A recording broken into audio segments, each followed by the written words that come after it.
Pas mulai memasuki kaki gunung, si Asep udah merasa nggak enak lagi. Kok gunung kok kayak gini ya? Dia nanya sama si Mang Udin, "Mang, ini kalau boleh tahu pos pendaftaran di mana, Mang? Ini mah nggak ada pos pendaftaran, Sep." Tapi si Mamang tetap nggak bangun. Akhirnya si Asep tuh ngebangun si tetehnya, istrinya Mang Udin. "Teh bangun teh, teh bangun." Akhirnya si teteh ngebangun, nanya, "Ada apa, Sep?" "Coba dah, teteh lihat keluar." Dilihat tuh teteh sama si teteh dilongok keluar. Ternyata emang bener, mereka tuh nggak ada di puncak. Mereka tuh ada di tengah-tengah hutan.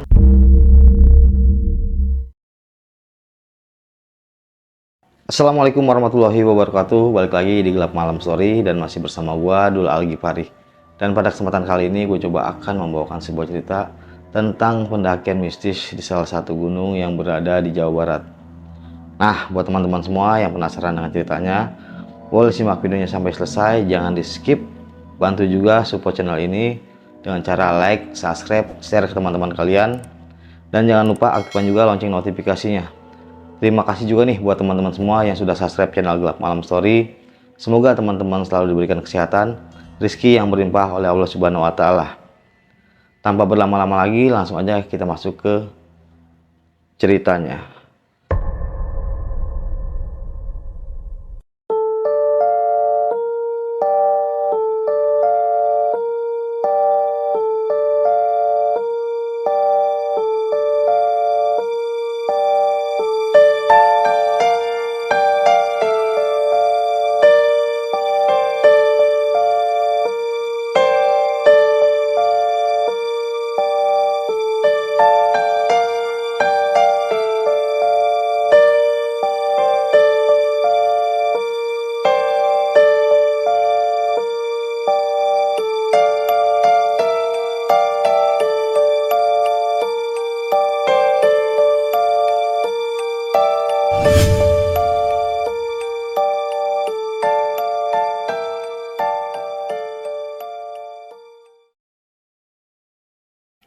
Oke, jadi gue pengen cerita tentang kisah pendakian mistis.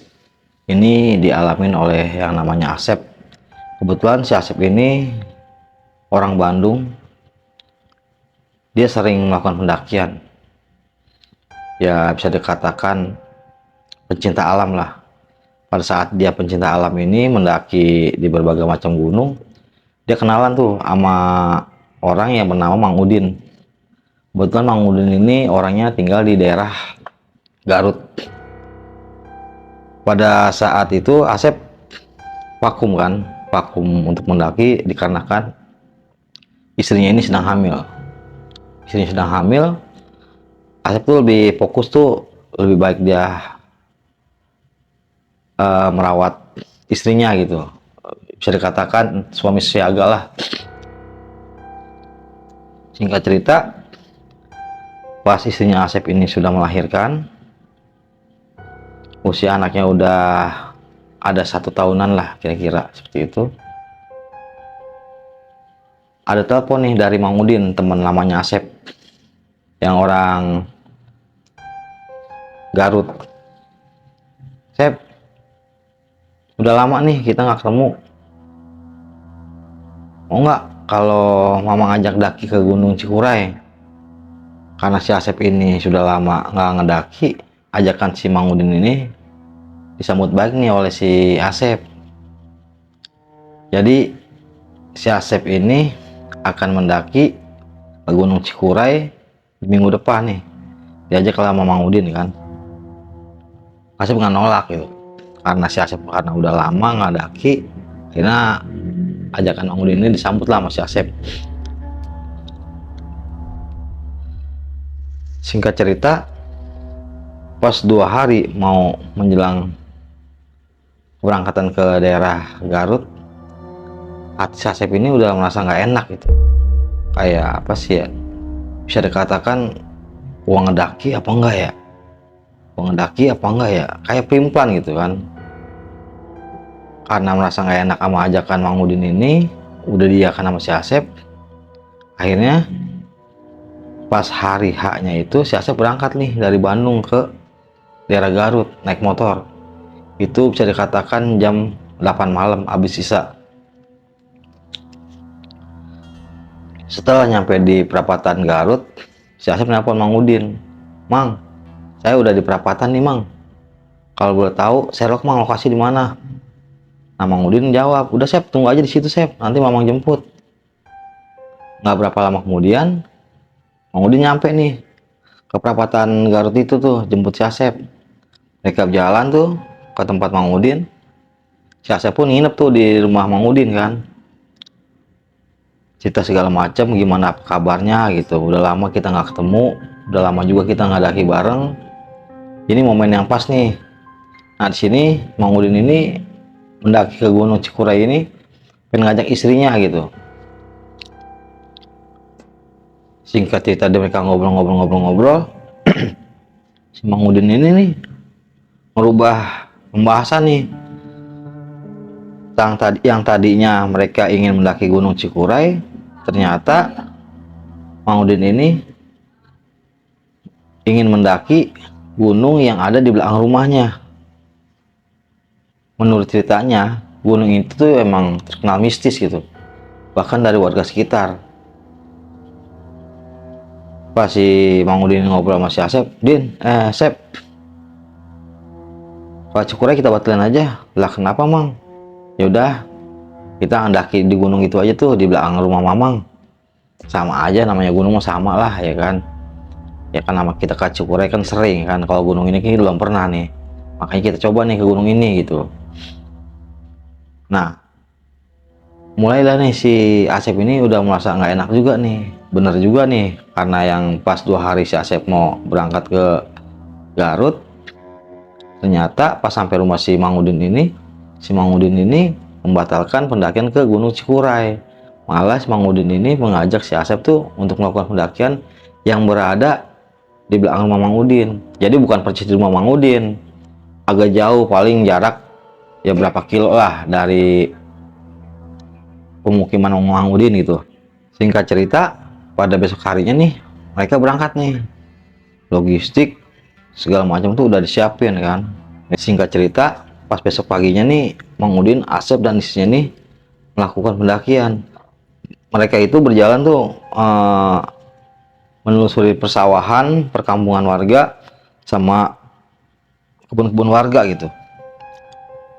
Bisa dikatakan emang nggak jauh sih jaraknya, paling sekitar 1 kilometer udah nyampe di gunung tersebut. Pas mulai memasuki kaki gunung, si Asep udah merasa nggak enak lagi. Kok gunung kok kayak gini ya? Dia nanya sama si Mang Udin, "Mang, ini kalau boleh tahu pos pendaftaran di mana Mang?" "Ini mah nggak ada pos pendaftaran Sep." "Nggak ada pos pendaftaran Mang?" "Nggak ada. Ini mah gunung jarang didaki sama pendaki gunung. Paling cuman pemburu, cuman sampai di bawah aja, nggak berani ke atas." "Terus gimana Mang?" "Ya udah kita daki aja. Ya kita kan sering pendaki." Akhirnya di situ tuh si Asep itu udah merasa nggak enak hati kan. Si Asep ini pengen ngedirin tenda tuh di kaki gunung gitu. Bisa dikatakan tuh gunung itu tuh kiri kanannya perkebunan, kanannya perkebunan. Akses motor pun masuk buat ke situ susah gitu. Ketika si Asep mulai buka tenda di situ, ditegur sama Mang Udin. "Mau ngapain Sep?" "Udah Mang, saya mau pengen di sini aja." "Ngapain di sini? Ya, kita kan mau mendaki gunung." "Nggak Mang, saya nggak berani Mang." "Nggak berani kenapa? Masa cemen amat sih, mendaki takut amat. Kita kan sering daki gunung, udah ayo ah." Akhirnya si Asep ini merasa terpaksa nih kan untuk mendaki gunung tersebut nih. Ya pokoknya gunung ini gunung ya nggak ada namanya lah ya, tapi emang mitosnya itu terkenal sangat angker gitu. Singkat cerita nih, si Mang Udin dan Asep dan istrinya ini berjalan nih menuju ke atas. Itu bisa dikatakan sekitar pukul 1-an lah. Selang berapa jam mereka berjalan, Asep nih menengok ke sebelah kanan. Nah di situ tuh ada satu makam yang dikelilingi sama pepohonan. Asep bertanya nih kepada Mang Udin, "Mang, sini Mang, kalau gue tahu ini makam siapa Mang?" Si Mang Udin pun bingung. Mang Udin pun ibaratnya nggak bisa ngejelasin kalau itu makam siapa gitu. Akhirnya si Asep ini punya inisiatif untuk ziarah ke makam tersebut. Akhirnya Asep, Mang Udin dan istrinya tuh untuk ziarah ke makam tersebut itu. Nah sampai di makam itu, di batu nisannya tuh nggak ada namanya. Mang Udin lalu bertanya kepada Asep, "Sep, kita mau ngirimin doa atas nama siapa nih? Soal di sini tuh nggak ada namanya." "Ya udah Mang, kita kirimin aja atas nama Karuhun lah. Anggaplah ibaratnya makam ini makam Karuhun gitu." Akhirnya setelah mereka mengirim doa pada makam tersebut, mereka mulai melanjutkan perjalanan lagi nih menuju puncak gitu. Emang gunung itu emang nggak terlalu tinggi-tinggi banget, bisa dikatakan ya 1000 lebih lah, hampir 2000 gitu ketinggiannya. Setelah mereka berjalan, si Asep merasa curiga nih, kayak seolah-olah tuh setiap si Asep berjalan menuju puncak, kayak ada orang yang ngikutin di belakang si Asep. Tiba-tiba si Asep ke depan nih kan, ke depan, di posisi depan gitu maksudnya. Mang Udin negor, "Sep, kenapa? Ada apaan?" "Enggak Mang, udah Mang, jalan aja Mang." Pas si Asep nengok lagi ke kanan, ke arah makam itu, nah si Asep nemuin kayak orang betapa, tapi kayak bukan manusia, tapi mukanya muka manusia gitu. Badannya itu dipenuhi dengan lumut. Akhirnya si Asep pun nggak ngomong ke Mang Udin. Jadi kejadian itu tuh cuma si Asep aja yang tahu. Akhirnya mereka pun melakukan perjalanan nih ke atas. Tapi tetap aja kayak ada suara kaki langkah manusia tuh yang mengikuti si Asep dan Mang Udin. Tapi Mang Udin sini nggak peka. Mang Udin biasa aja, nggak curiga sama sekali. Nah, mereka pun nyampe di puncak nih. Di puncak nyampe itu sekitar pukul 5:30, hampir maghrib lah, hampir 5:30 maghrib. Mereka tuh mendirikan tenda tuh. Mendirikan tenda di puncak itu. Itu kota Garut tuh kelihatan. Kota Garut kelihatan. Ya pokoknya dengan padang savana tapi kota Garut tuh kelihatan gitu. Singkat cerita malam, mereka ngobrol-ngobrol nih kan, ngobrol-ngobrol, diriin tenda. Nah, mereka pun mendirikan tenda nih. Ditegurlah si Asep sama Mang Udin. "Sep, ngapain? Diriin tenda sini Mang." "Ya udah di sini aja." "Nggak enak Mang, kan Mama kan suami istri." "Ya enggak lah, nggak mungkin lah. Namanya gua di gunung begitu mah. Yaudah sini aja lah gabung." Bisa dikatakan tenda si Mamang ini kapasitasnya tuh 4 orang. Nah si Asep ini tendanya cuman kapasitas 2 orang doang gitu. Akhirnya si Asep ini satu tenda lah tuh sama si Mamang ya kan, satu tenda sama si Mamang. Singkat cerita malam nih, mereka tuh ngobrol-ngobrol tuh di depan tenda tuh sambil masak-masak, sambil nyeduh kopi kan. Nah singkat cerita jam 11 malam si Teteh masuk ke dalam nih, ke dalam tenda istirahat. Tinggal si Asep sama Mang Udin di luar. Mereka tuh ngobrol-ngobrol, pembahasannya tuh tentang kemana aja, apa kabarnya, udah punya anak berapa gitu. Pas setengah jam kemudian, Mang Udin dan si Asep tuh ngantuk gitu, ngantuk. Akhirnya mereka tuh masuk ke dalam tenda untuk tidur. Selang berapa jam kemudian, si Asep ini pengen pipis nih, pengen buang air kecil. Tapi pas buang air kecil itu si Asep tuh merasa takut gitu. Kok gua nggak kayak biasanya ya? Di gunung mana-mana pun ibaratnya gue berani gitu kencing sendiri. Tapi kok gue di sini gue nggak berani. Kayak dia merasa ketakutan gitu, kayak ada yang ngikutin gitu. Dibangunin nih si Mang Udin sama si Asep. Mang, bangun Mang. Anterin saya kencing. Si Mang Udin mungkin karena sudah pulas gitu ya, jadi bahasa cuma nah doang gitu. Mang, bangun Mang. Ada apa sih? anterin kencing mang. Udah kencing aja sendiri. Nggak berani mang. Aduh kayak anak kecil aja sih, udah kencing aja sendiri. Pas ketika si Asep mulai buka tenda, pemandangan di luar tuh sudah beda gitu. Tadinya tuh pas si Asep awal ngecamp situ puncak. Pas si Asep mulai buka sleting tenda itu kayak seolah tuh di luar itu hutan gitu, masih hutan. Beda sama si Asep pertama tadi ngecamp. Akhirnya tuh Mang Udin bangunin, mang bangun mang bangun mang. Tapi si Mamang tetap nggak bangun. Akhirnya si Asep tuh ngebangun si tetehnya, istrinya Mang Udin. Teh bangun teh bangun. Akhirnya si teteh ngebangun, nanya ada apa Sep? Coba dah teteh lihat keluar. Dilihat tuh teteh dilongok keluar. Ternyata emang bener, mereka tuh nggak ada di puncak, mereka tuh ada di tengah-tengah hutan. Akhirnya si teteh pun panik, si Asep panik, dibangunin lah nih Mang Udin. Sambil mukanya tuh dikesek-kesek gitu, biar si Mang Udin tuh bangun. Ada apa sih?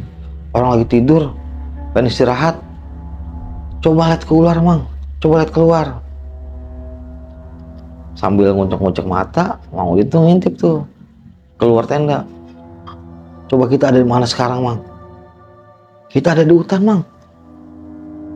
Kita bukan di puncak. Akhirnya mereka pun bertiga panik nih. Mereka bertiga panik. Diskusi nih kan, diskusi langkah apa selanjutnya yang mereka akan lakukan. Akhirnya mereka sepakat nih untuk pindah dari lokasi itu. Takutnya ini lokasi yang mereka buat ngedirin tenda ini dunia lain lah, bisa dikatakan tuh mereka tuh menempati tenda ini tuh berada di dimensi lain gitu. Akhirnya mereka pun kemas-kemas untuk ngerapin tenda. Mereka melakukan perjalanan lagi. Ternyata bener aja, tadi awalnya mereka tuh ngedirin tenda tuh udah di puncak. Pas pada malam harinya mereka kemas-kemas untuk pindah lokasi, ternyata mereka bukan di puncak, mereka tuh ada di suatu hutan yang sinar rembulan itu nggak masuk sama sekali gitu, bener-bener rimbun. Akhirnya mereka pun melakukan perjalanan lagi nih untuk mencari puncak. Tapi di sini kedengaran lagi suara kaki orang yang sedang mengikuti nih. Nah si Asep ini mencoba nih untuk melihat ke belakang. Ketika si Asep melihat ke belakang, si Asep melihat sosok seseorang tadi yang sedang bertapa nih, yang badannya itu ditumbuh sama lumut. Itu bukan satu sosok doang, ada 4 sosok yang mengikuti rombongan si Asep dan Mang Udin. Bisa dikatakan orang yang bertapa yang ditumbuh sama lumut, kuntilanak, pocong, sama orang yang nggak ada kepalanya. Tapi di situ si Asep nggak ngomong sama Mang Udin, pun sama si Teteh nggak ngomong. Si Asep diem aja, ayo Mang jalan Mang, jalan. Akhirnya mereka pun melakukan perjalanan lagi tuh. Singkat cerita mereka pun capek, akhirnya tuh mereka istirahat nih. Diskusi lagi, ini kita mau ke arah mana lagi nih Mang? Soalnya kita udah jauh banget nih perjalanan nih, tapi kita nggak nemuin puncak lagi Mang.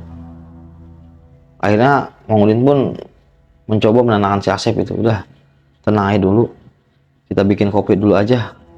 Bikin kopi, setelah bikin kopi mereka melakukan perjalanan lagi. Ternyata sosok yang 4 orang ini masih mengikuti mereka. Nah di situ mereka mulai panik tuh. Si Asep ini mulai bertanya nih kepada si Teteh, Teh, kalau boleh tahu Teh, maaf Teh ya, Teteh sedang halangan nggak sih? Awalnya si Teteh ini nggak ngaku kalau si Teteh ini sedang datang bulan gitu. Nah akhirnya si Asep ini mendesak lagi, Teh jujur aja dah, Teteh sebenarnya lagi datang bulan nggak sih? Nah akhirnya setelah si Asep mendesak si Teteh itu, si Teteh pun jujur gitu sama si Asep. Iya Sep, Teteh lagi datang bulan, baru aja. Pantesan empat sosok itu ngikutin si Asep dan rombongan Mang Udin itu karena si Teteh sedang berhalangan. Karena apa ya, bisa dikatakan tuh makhluk yang ada di hutan itu tuh tergiur dengan aroma darah haid si Teteh gitu. Akhirnya mereka melakukan perjalanan, udah bingung ya kan, mereka udah bingung, udah keliling-keliling. Kayak seolah-olah tuh mereka tuh ada di tempat itu lagi, nggak berubah sama sekali.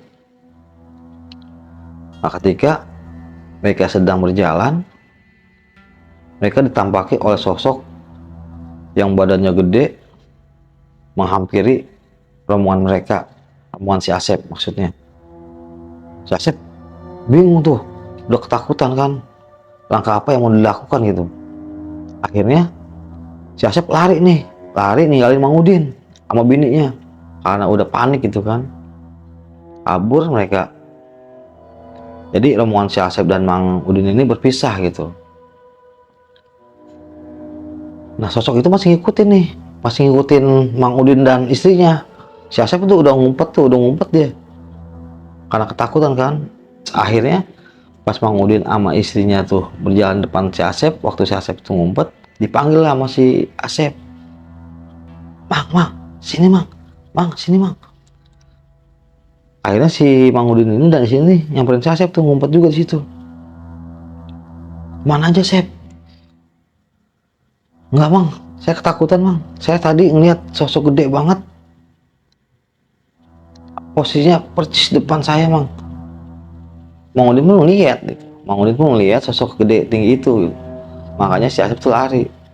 Setelah si Asep lari, Mang Udin pun lari nih, tapi beda arah gitu. Mang Udin ke selatan, si Asep tuh ke utara. Saking bingungnya Mang Udin, akhirnya muter-muter di situ aja, ketemu sama si Asep, dipanggil. Akhirnya pun mereka ngumpet nih bertiga itu. Tapi sosok itu tuh masih kayak berkeliaran mencari si Asep dan Mang Udin gitu. Pokoknya tuh bisa dikatakan malam itu malam yang mencekam banget lah. Akhirnya mereka pun keluar dari persembunyian. Setelah makhluk itu nggak kelihatan, mereka berjalan lagi. Tiba-tiba di depan mereka nih kayak ada pocong jatuh di depan si Asep.